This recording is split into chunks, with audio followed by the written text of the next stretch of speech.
তোমার মতো আরো 10টা 20টা আল্লাহ 2-400 আল্লাহ যদি আরো বানাই দিতা তাহলে তোমার আরো দাম বাড়তো। এটা তো তুমি করলে না, এত বুঝো তা তো বুঝো না। এটা কেমন হলো বাবাটা?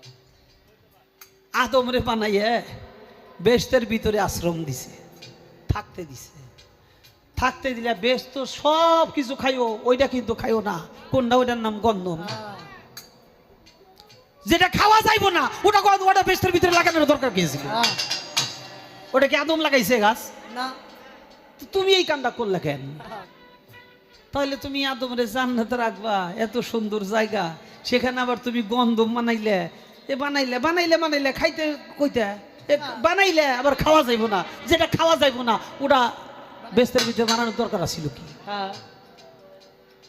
তুমি বানাইছো আর আমি খাইলেই দোষ। খাওয়ার যে খোদার যে যন্ত্রণা, এই যন্ত্রণা কে দিছে বাবা? এটা আল্লাহ দেয় নাই? আল্লাহ দিছে।